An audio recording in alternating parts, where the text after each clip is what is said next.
When I came across this labeling hack, I just had to share it. Type out names for labels that will keep you organized. Print out your label list on plain, ordinary white paper. Cut the words apart, leaving a little bit of white space surrounding the text. Now, take some clear packing tape and lay pieces of tape over each word. It helps if you put a coin on the end of the tape so you can lift it easily later on. With the edge of a debit or credit card, press against the taped word and rub vigorously across the top of the tape. Trim off any excess tape with scissors, then simply drop it in a bowl of water. Make sure it is completely submerged and let it soak for a couple of minutes. Once it has soaked for a bit, lift it from the water and start to rub across the back of the word with your fingers. The paper pulp will eventually come off from the tape, but the text will still be there. No more searching for tea bags or coffee pods at our house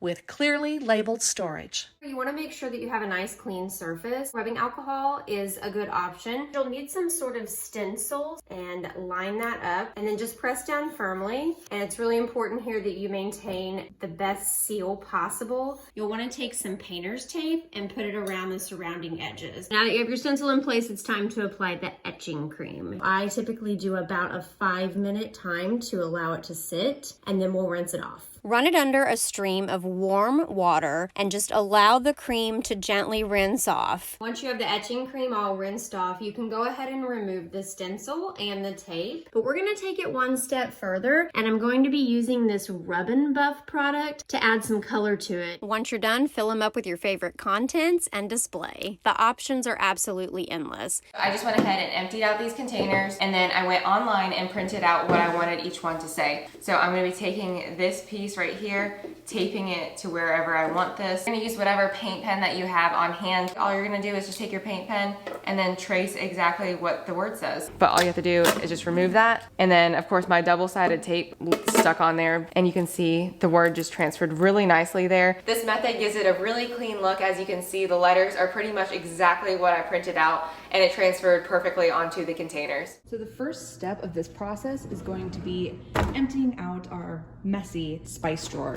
So now that we have our drawer dimensions, we're gonna go ahead and take a piece of just Dollar Tree foam core, and I'm only going to do 3 tiers. I'm just gonna do 1.5, and we're gonna get 3 of those as well. All right, so now we are going to cut these out. Now the final step is going to be taking 2 of these pieces. We're going to hot glue them, and you're going to want to make this a right angle. And now for the assembly. The rest of them I am just putting in. I'm gonna go ahead and take these glass jars that I found on Amazon, and now I'm going to take my first spice. And that is it. So now we're gonna close this up. So I got these from Etsy. You could really get them from anywhere. I believe Amazon has quite a bit of them, Etsy, and then you could just make your own if you'd like. We're gonna go ahead and start adding our spices. It's just so farmhouse and fresh. I love it. I picked up these containers at Dollar Tree. They can be found in the travel section. The first thing I'm going to do is use some nice and strong super glue or E6000 and attach the magnets to the bottom of each one of the containers. While that's drying, I'm going to upcycle an old picture frame. On the back of this frame, I am going to add some magnets. Now I'm going to use these glittery black stickers I found just to put the word spices on the bottom of the frame. So I'm using a Sharpie to write the name of spices that I use most often right on top. Now it's time to fill up the jars. I'm going to put up the frame first where I want it, and then I can just stick the jars right on the fridge inside the frame. I love having these right at my fingertips instead of having to dig through a cabinet. To begin, I purchased a 36 by 48 piece of acrylic from Home Depot.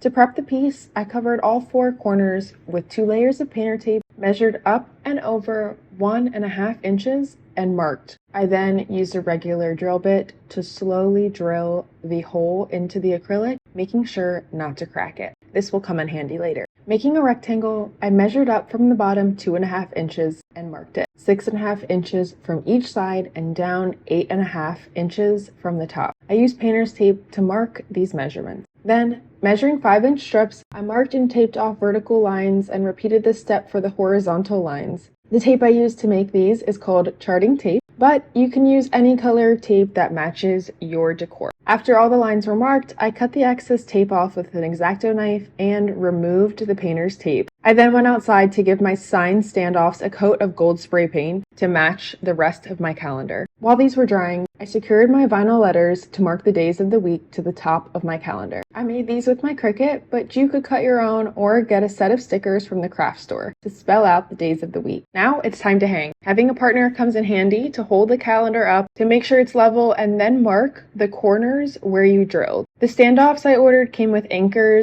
and screws, so I first secured the drywall anchors to the wall and then I drilled in the base of the standoff. Then we lifted the calendar and slid the pre-drilled holes onto the screws and secured them with the stoppers. I am thrilled with how this calendar turned out. It's a chic way to plan out the week or the month without being a total eyesore. Take an X-Acto knife and remove the lid flaps. Take hemp rope and a hot glue gun to begin wrapping the rope around the box. Take twine and begin gluing it to the perimeter of the bottom of the box. Take balsa wood oval or circle shapes and paint them with black paint. Print words to be displayed on the side of the box. Cut them out and use pencil to cover the back of the paper. Then trace the font on the balsa wood. Use a chalkboard pen or a white paint pen to cover the pencil traced font. Use a hot glue gun to attach the labels to the side of the box. There you have it, an inexpensive way to create your own pantry storage for your home for less than $10. Step number 1, have this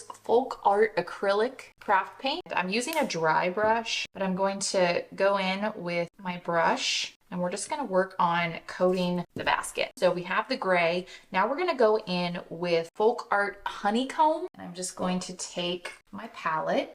So we're going to give this a couple moments to dry, and then we're going to take some fun farmhouse style ribbon to attach it to our baskets. There you have it. Here is the after of my Pottery Barn hack driftwood aged baskets that I made for a fraction of what you would pay retail. Begin by emptying out your entire pantry.